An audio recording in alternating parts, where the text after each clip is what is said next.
Hello, Dolores.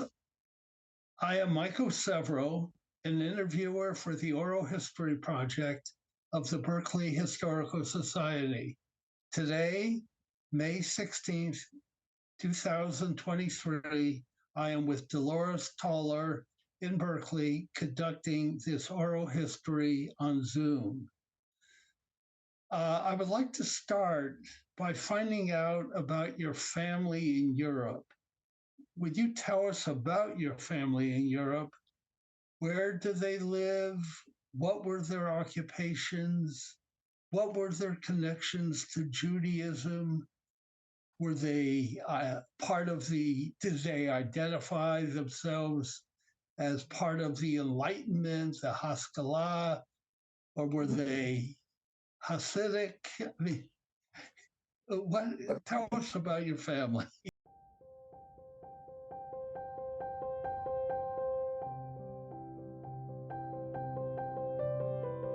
My mother's family came from Pinsk in what was then White Russia, the Russian Empire. It was a small city in southern, what was it called, Belarus. From what I know, my grandfather, Nachman, was either a carpenter or cabinet maker, not sure which. And he was married to Fredel, who I think took care of the family. There were 6 back row. The middle person was my Aunt Pauline, Pearl in Yiddish. And to her right was my mother, Sarah, younger than my aunt. To my aunt's left was the older brother, Abe. And then in the front row, I don't know who the far left was. My grandmother, Fredel, or Florence, I was named for her. My middle name is Florence. I think the next person over was my great-grandmother. Don't know her name. And then in the very first row was was Jack, and next to the right is the youngest brother.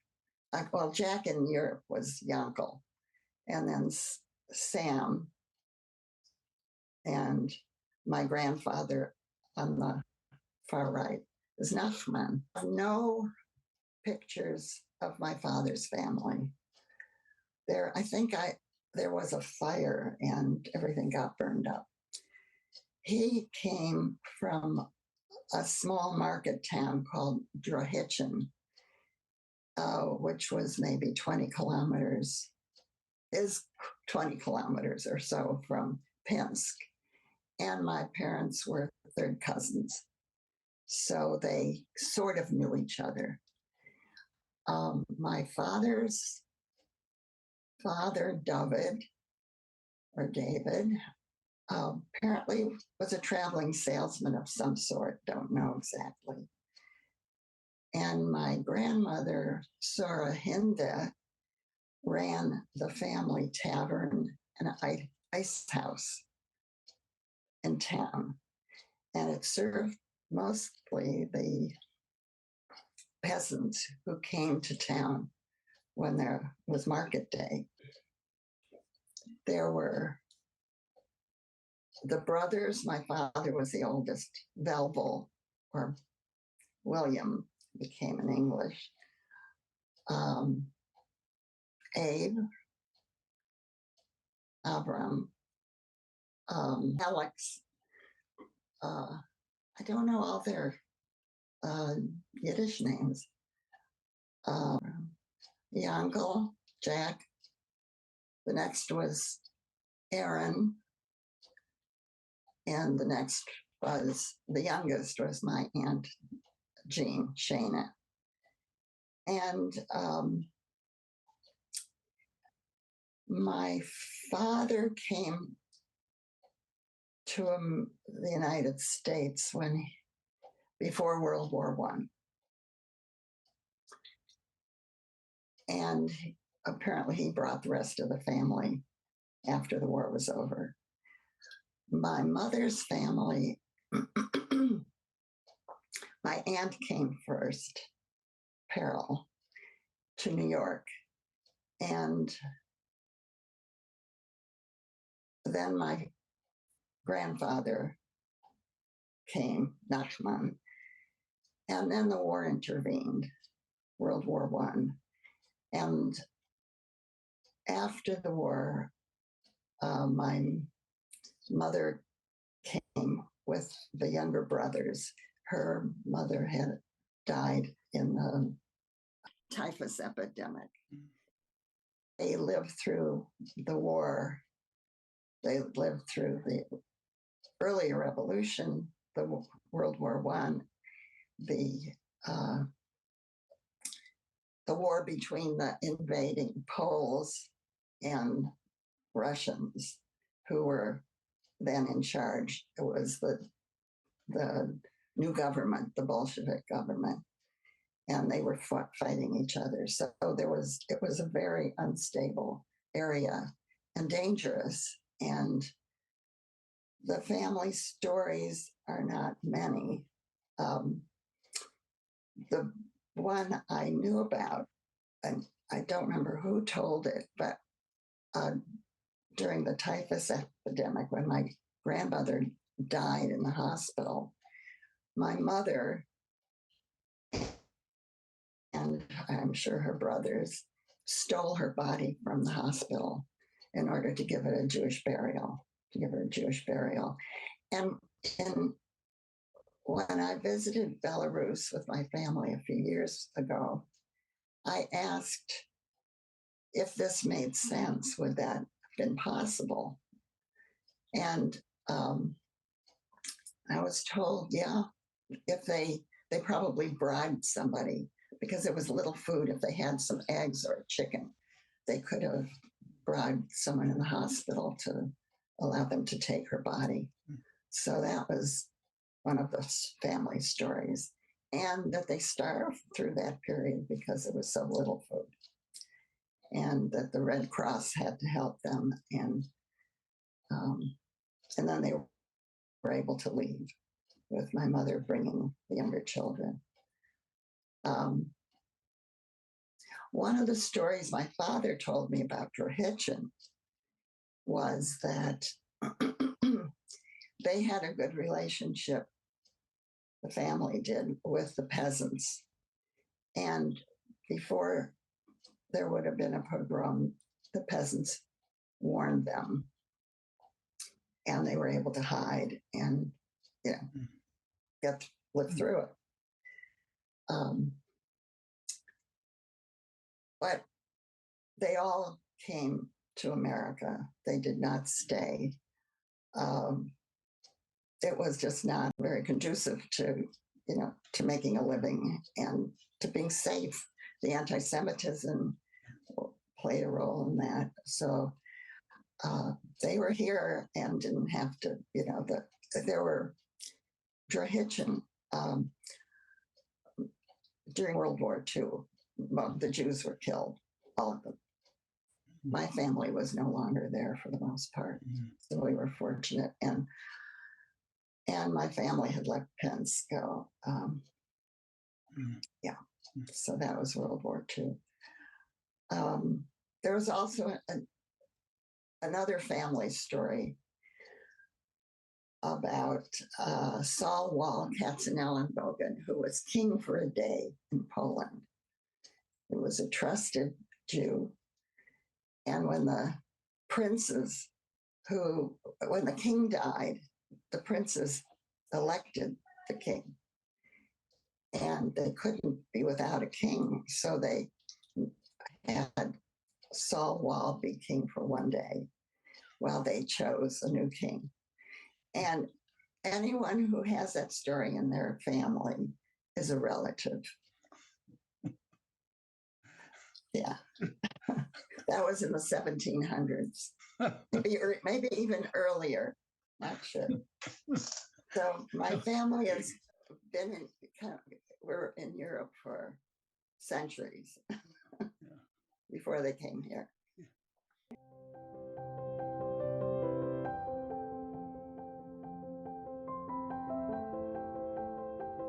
You know, during the Russian Civil War, after the Bolsheviks were fighting the White Russians and everybody else, did your family, the people who were there, take sides, or they were?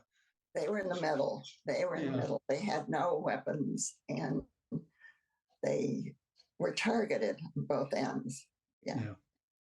So, could you tell us who this is? This person in the center is my grandmother, my father's mother, Sora Hinda, who is the only grandparent that I ever knew, because the others had died in Europe. Well, no, that's not right. Her husband died in Europe.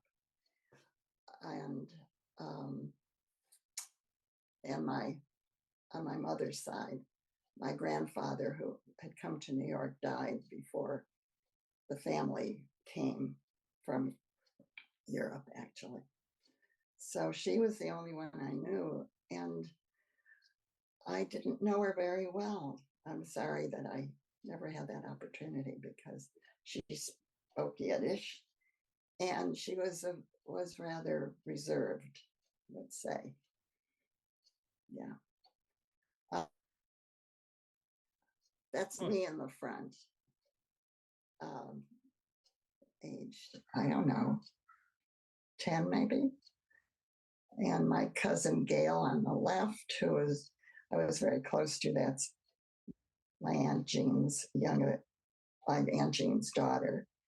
And on the right, my cousin Renee. This is in Cleveland, Ohio, where my parents lived. That was Aaron's older daughter, Renee. Yeah. As it happened, Renee immigrated to California with her family. And when we moved, well, that's another part of the story. But when we moved out here, we got to know each other again as adults. So why did your family end up in Cleveland? Did you have relatives there? Well, my father first came to Chicago because there was an uncle and his family. And I guess there was some more distant family in Cleveland, and there was an opportunity to work and to live. So that's where he ended up. He came to New York to marry my mother. It was an arranged marriage. And then take her back to Cleveland. And my aunt, Pauline, or Pearl, as she was known in Europe, was suspicious of their intentions. And so she made sure they got married in New York before they left, so that they would follow through, and my mother could be a part of the family. It was a stormy relationship, shall we say. Anyway, they came to Cleveland. They lived with my father's family, who were all in one house for a few years. As many immigrants do, they share resources. And it was quite difficult from what I heard. And then when my father could, he moved out with my mother, and then my sister, who was born shortly after a year, in 1923, actually. I think they were married in 21. What did your father do? What was his occupation? They're my parents. That's their wedding picture. That was taken in Cleveland, I'm sure. Yeah, he became a plumber, and he and my uncle Jack went into the plumbing business for a short time, but they were terrible businessmen, and it failed. That went bankrupt, and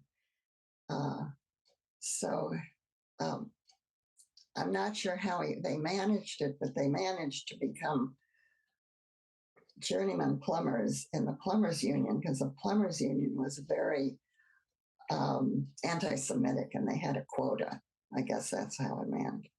There very few Jews were in the plumbers union. And at some point in the 30s, he was able to get a job with a Jewish plumbing contractor. And so that's what he did for most of his working life through World War II and after. Yeah. And my mother was a stay-at-home mom. Mm. Yeah. She never learned to speak very good English. And in Europe, she had worked in a stocking factory for a while as a teenager. But in the United States, she didn't have skills that, would allow her to go to work. And so she was at home. Leslie, what were your parents' names? I'm not sure I... Oh, I don't think I gave them to you. Yeah, I'm not sure. Well, my father was in Europe, it was Valville. He became William here in English. And my mother was Sora, and it's Sarah. Mm-hmm. Yeah. And she was a Turkanich. Did I tell you what their last names were? Maybe not. No. Telling us now. My mother's family were Turkanich, and it became Turov when they came to the United States. Mm-hmm. And my father's was Shedrov Shedrovitsky, and it became Shedrov in the United States.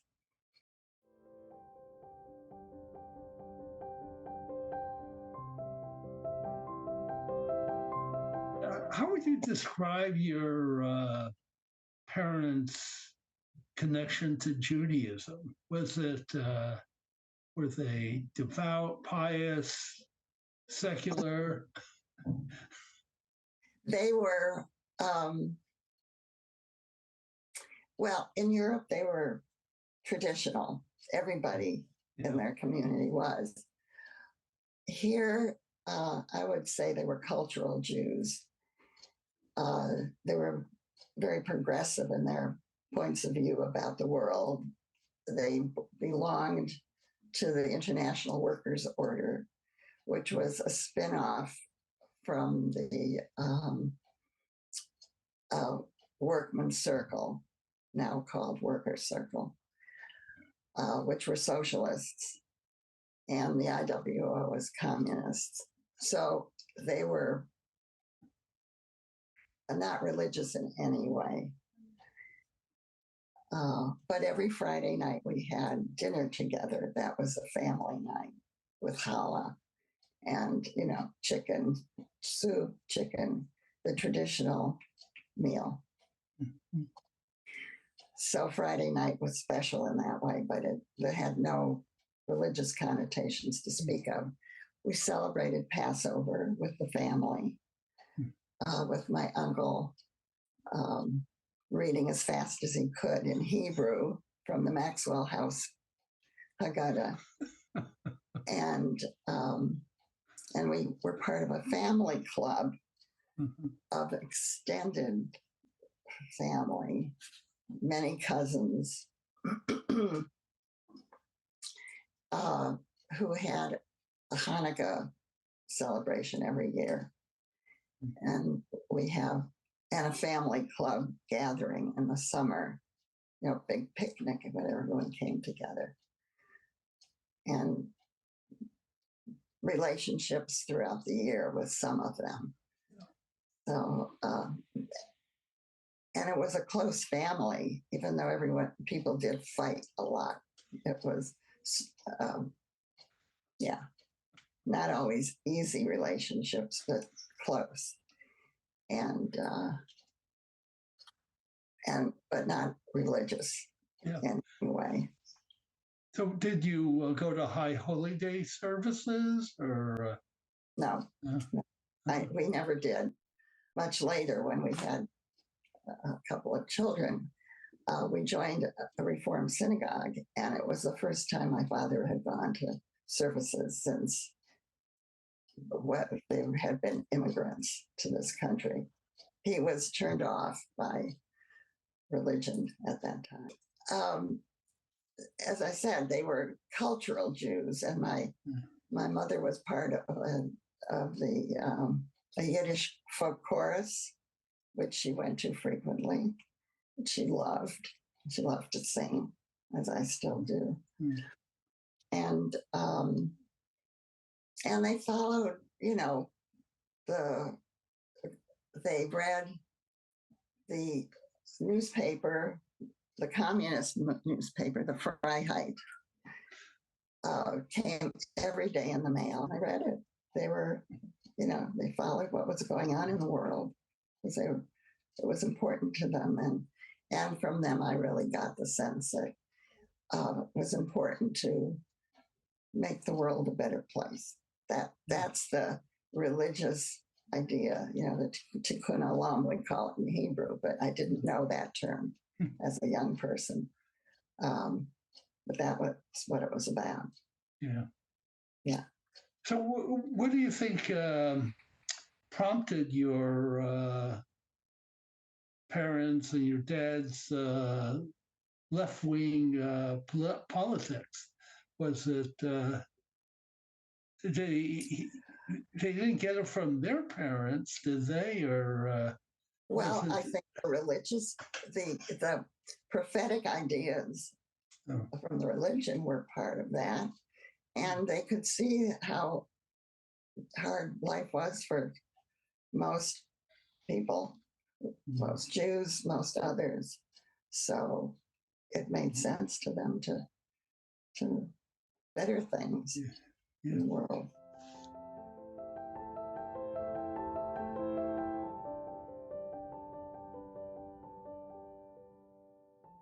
So let's move on to your childhood. Where were you born? When were you born? And tell us about your family, your siblings. I have one sister, Norma, who was born in 1923. That's her, with my mother. And we lived in Cleveland, Ohio. I was born in 1934, also in Cleveland. That's me probably at 2. I don't know, something like that. My early years, we lived in the Jewish neighborhood of Glenville.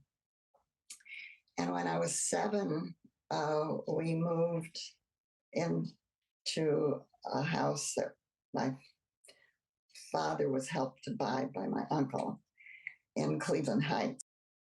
At the time we moved there, it was primarily non-Jews living there. So we were one family of very few Jews. And I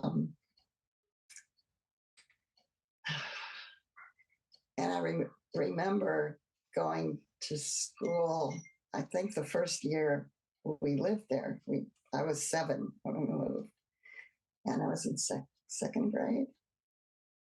And the after spring vacation, and the teacher asked the children what they had done during their spring vacation. Well, that wasn't the question she asked me. The question she asked me was, what did you do for the Jewish Easter? And well, of course, I had no idea how to answer that question. It was an ignorant question. This stupid teacher. So it was, yeah, that was the neighborhood. Okay, that's at our relative's house, but that's me. I'm pretty sure I'm about 10 in that picture. And my parents are standing behind me. That's Belbel and Sora. And next to my mother is my Uncle Jack, who was in the Army. This is,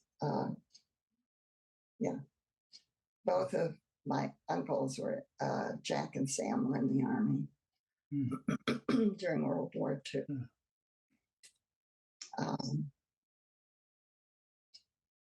So tell us about your education in Cleveland.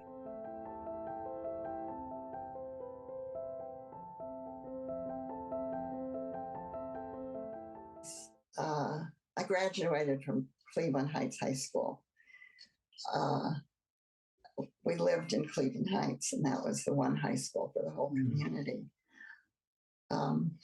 What can I say about it? I think it was a pretty good education. During that early period, when I was 7 and 8, I was sent to a Yiddish days after school program that was part of the IWO to learn Yiddish, which I did. I learned to read it and write it, not so much to speak it. But I didn't do that for very long. So it was, after World War II, there was a real pressure to assimilate. And speaking Yiddish was not a cool thing out in the community, that kind of community in particular. So the pressure, as I said, was to assimilate, and I stopped speaking any Yiddish that I spoke. My parents spoke it at home, as they did from the time they came, because that was their first language. But I was not able to maintain the Yiddish for many years. So did you speak Yiddish to your parents, or no? After World War II? No. I don't remember ever speaking Yiddish to them. I heard it. They spoke to my mother in particular, spoke to me in Yiddish. Yeah. But I don't recall speaking it. Let's see, what else do I want to say about school? I mean, I took French. That was the second language I learned and then forgot. The music was very important. Mm-hmm. Yeah. So let's see, I think we have a picture. I think it's your graduation. That was my high school graduation picture. Yeah.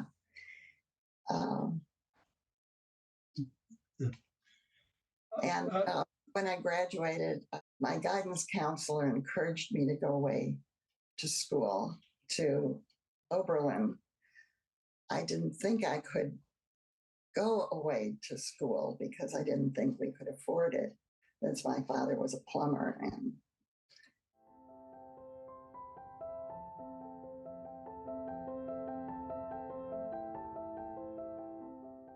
it was my experience that working people didn't send their children to college. But this guidance counselor said, encouraged me. And it was a very good thing that I did, because I got to see the world in a broader picture of the world. And I went to Oberlin College, and found a community there. Why Oberlin? I think because it wasn't in Cleveland, and because this counselor encouraged me to go there. My parents were immigrants, and they really hadn't a good sense of, how you do this thing of sending your children to college. My sister did not go to college at all. She worked from the time she graduated in 1941, and then got married and continued to work. I had a cousin who went to college, who was living in Florida, but in Cleveland, if I remember correctly, I was the first of the cousins. Gail went. My other, she went to college too, but she did it in a rather unorthodox way. She got married and then she took courses. But I was the first to actually go to a 4-year college. Did your parents encourage it? Well, I think they were pleased, but I don't think my mother wasn't very happy that I wasn't living at home. Oh, okay. And but home was very difficult. My parents didn't get along, and it wasn't a good environment really for me. And going away to college turned out to be an excellent choice. And I majored in a chemistry and biology combination of courses.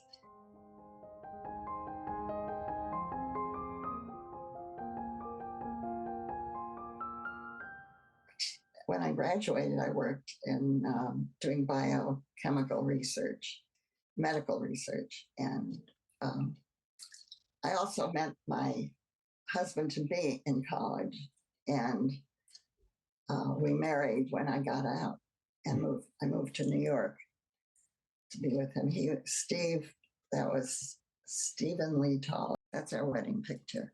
We got married in 1956 when I graduated from college.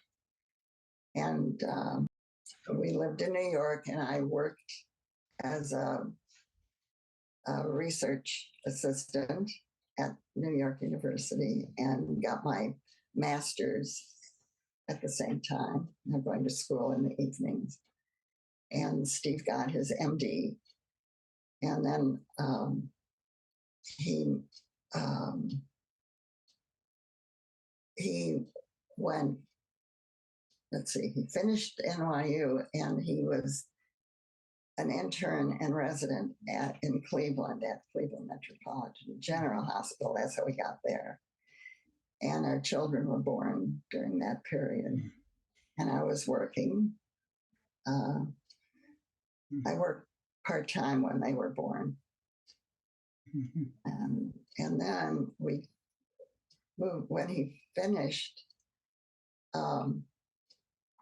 we came to Berkeley.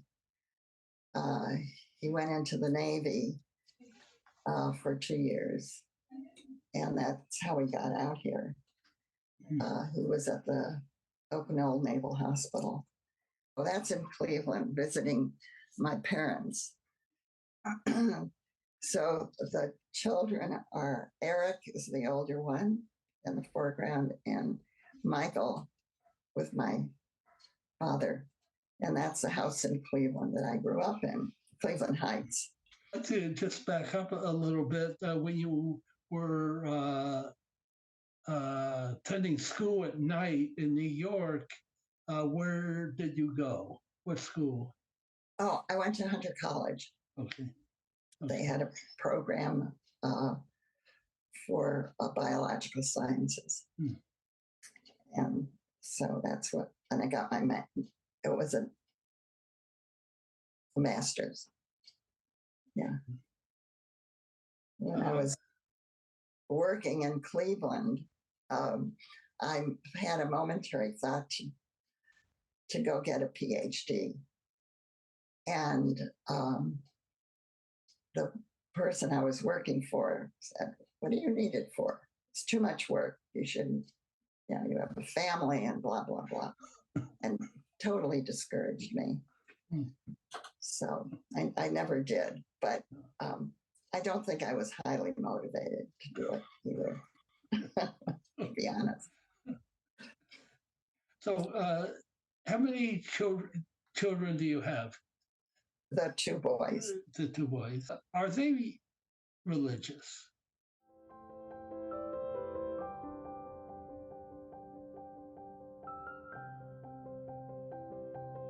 When they were growing up, we joined a Reform synagogue because we were in a community where there were not, at the time we moved here, a whole lot of Jews. And we didn't have very much family, so we thought this would be a good connection to give them some background in what Judaism was and to be a part of a community. And so they went to religious school, and they went off to college. Michael got interested in Judaism at college, and then he got interested and he spent some time in Israel. And he decided to become traditional. And he, which meant becoming Shomer Shabbos, that is to say, observing the Sabbath in a fairly strict way, keeping kosher, becoming a more observant Jew in general. And over the years, he has maintained a portion of that with and he continues to be observant in the way he describes it, he and his wife, Julie, who is a rabbi, by the way, a Reform rabbi, that their observance is traditional, but their ideology and religious belief are, I don't think flexible is the right word, but reform. Yeah. Eric, on the other hand, is basically secular. He does identify as a Jew, but he doesn't observe any of the holidays except he's with family or other Jews who he's friends with. And he's married to a Brazilian, a non-Jew, who is not observant of anything, although she was raised Catholic. So that's what happened with our family. And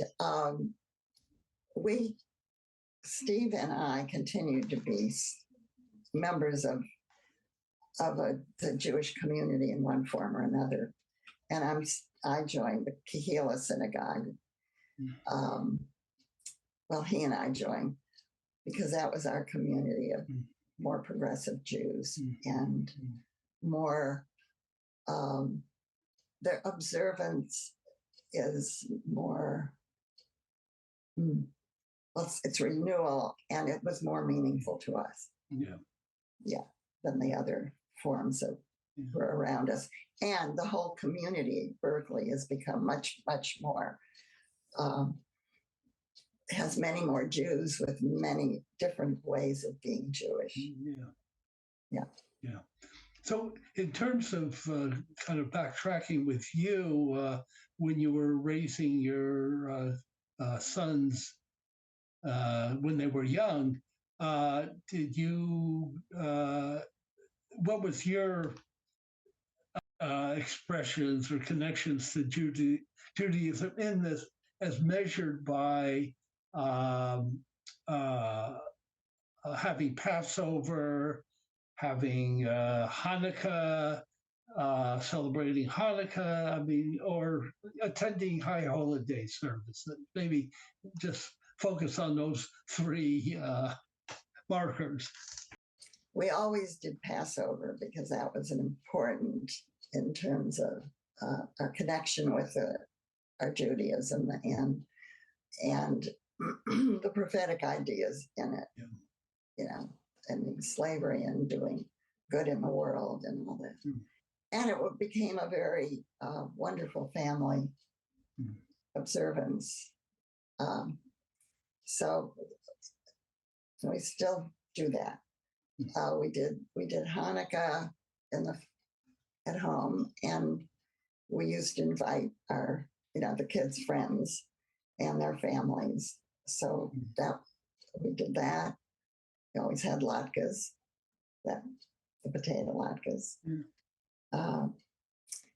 And I've gone to high holiday services. Or, Steve did not go to Temple Bethel's high holiday services, which at the time were pretty boring, I have to say, and didn't seem very relevant. I have become more religious, in quotes, over the years, and I've appreciated it much more since I've been living with my religious children, Michael and Julie, and Sam, the grandson.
One of the impacts of becoming a member of the temple was to understand the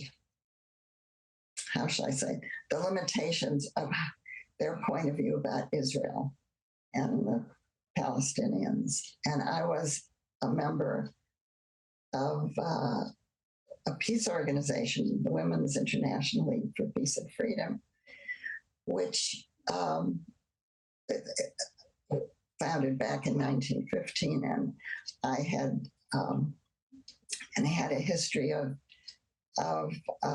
peace building in many places, including in the Middle East, the Jews and Palestinians. So there was some difference of point of view, and I decided at that point that I needed to know more about that history, and did that and became quite involved for 30 years or more in working toward Israeli-Palestinian peace, because that affects my people.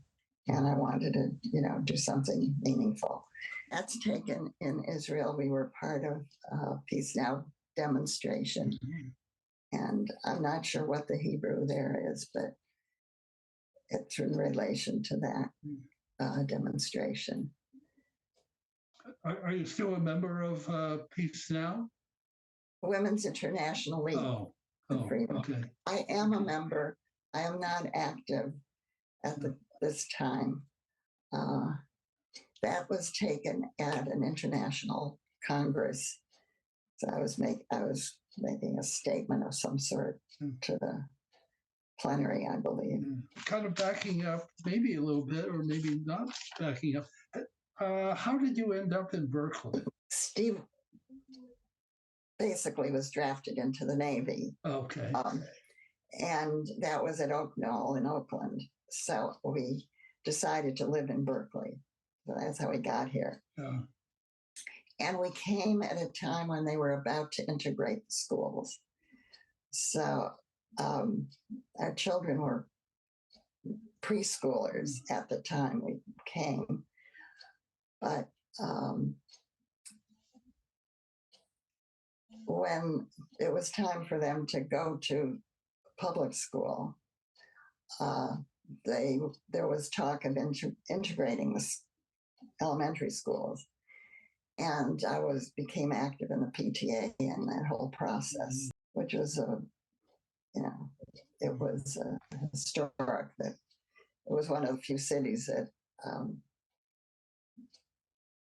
voluntarily integrated the schools, and it's played quite a role in our children's lives because they have a very different perspective now about racial justice and what that means. Yeah. So after Steve left the Navy, we decided to stay. So where did he practice after that? He joined Kaiser. Oh, he did. Okay. He became a Kaiser doctor at Oakland and did that until he retired in 1995, I guess.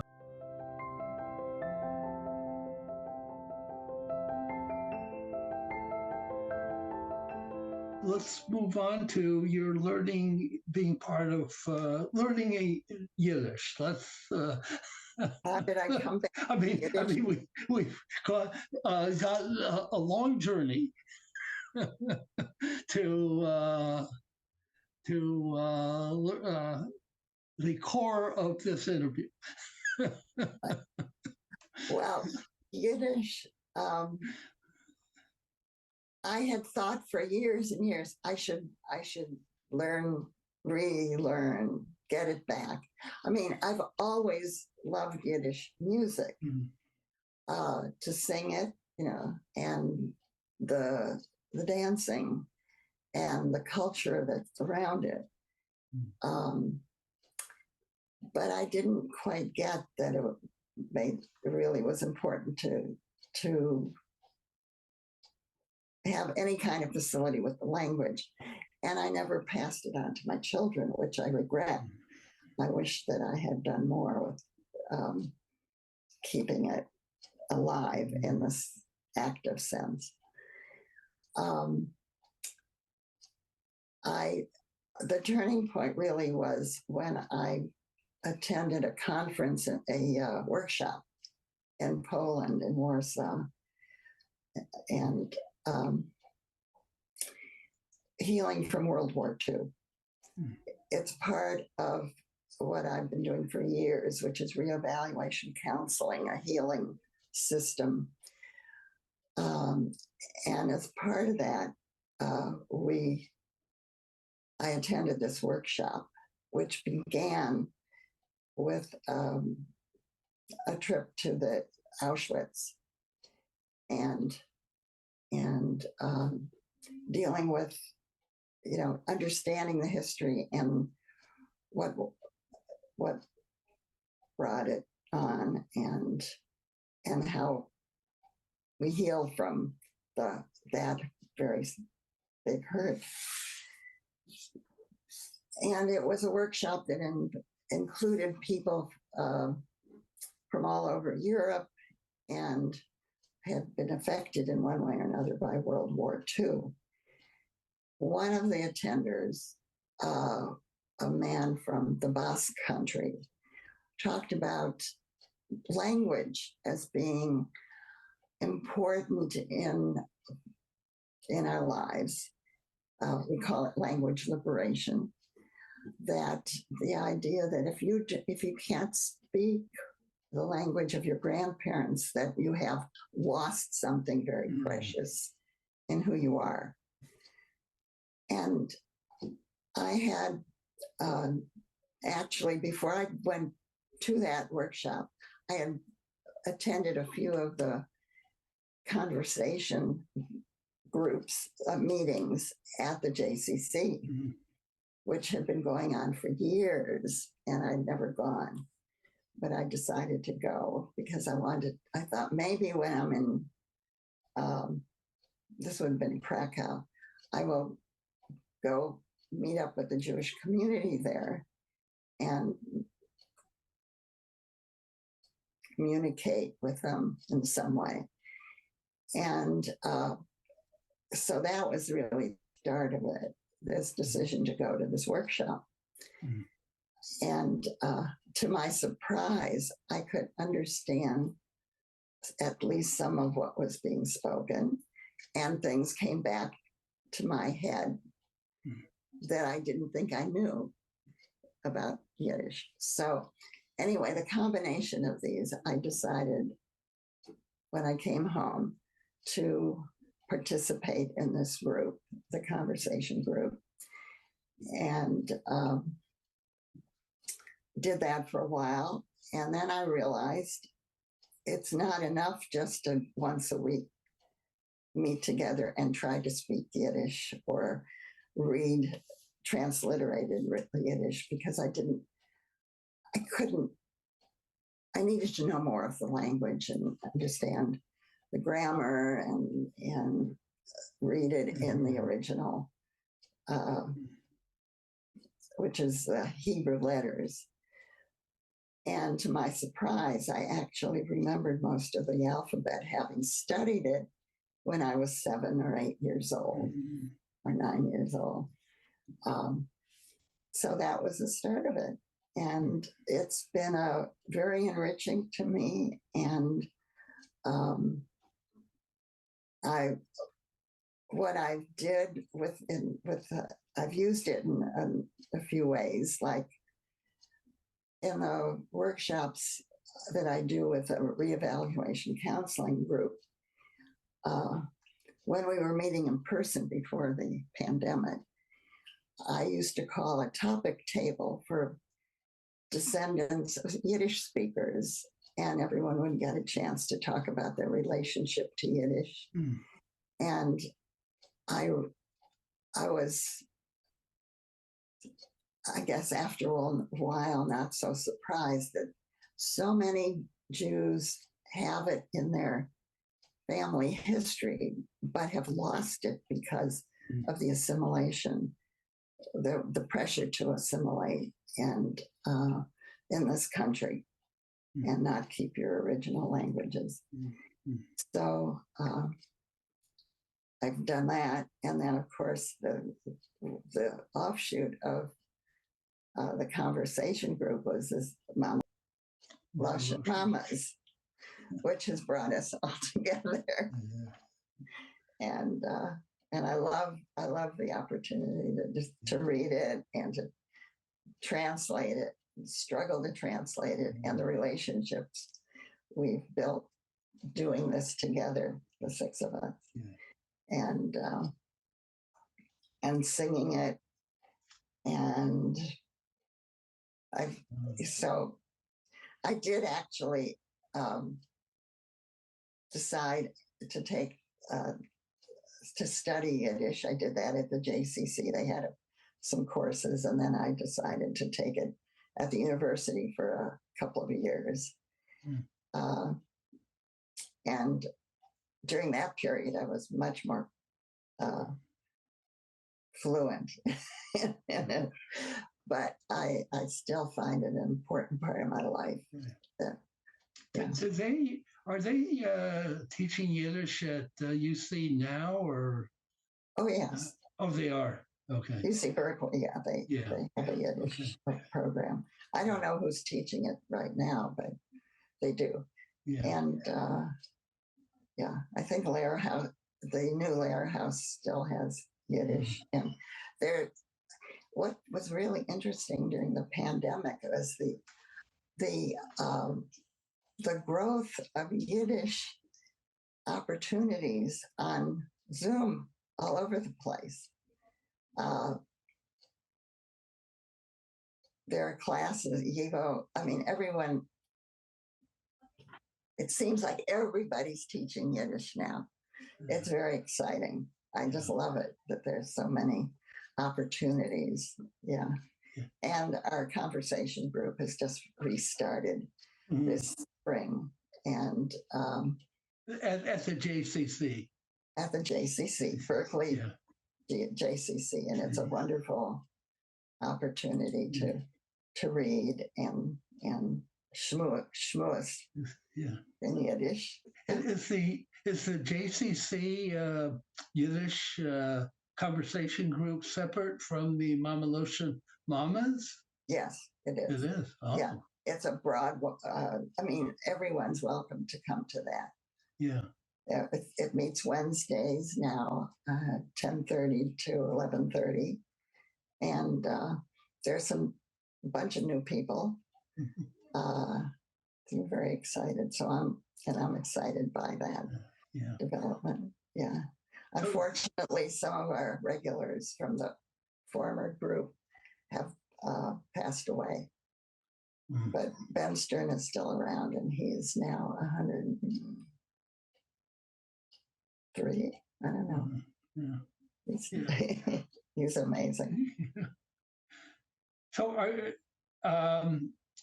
are there other occasions that you use Yiddish besides the class, the conversation group at JCC and the Mameloshn Mamas? Do you use it? Well, I sing it at every opportunity when my voice is working right. And I occasionally meet up with people who also speak Yiddish, and so we use it. Yeah. So are you a member of, what is it, the Yiddish chorus in San Francisco? I joined it during the pandemic on Zoom. And they have a concert coming up in June. I recommend highly. And where's that going to be? In San Francisco. Oh, okay. Yeah. Has Yiddish broaden your interest in other aspects of Jewish identity, Jewish life, or? What's interested me is that most of the Yiddish opportunities are secular. I mean, individuals who are participating, maybe not, but they seem rather separate. And I'm often wonder how we can bring that back. I mean, the music is probably the best way to join it at this point. Yeah. For me, they're somewhat separate. I mean, I go to Kahila from time to time, and there's not much Yiddish around. Yeah, I know. A few words here and there. Right. And of course,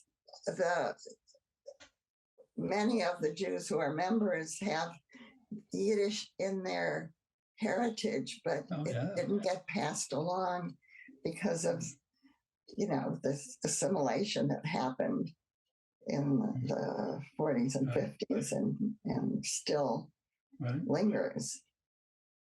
I think I've covered everything and that I wanted to in this conversation that is too brief. There's so many other areas that I would like to have delved a little bit deeper into, but I really appreciate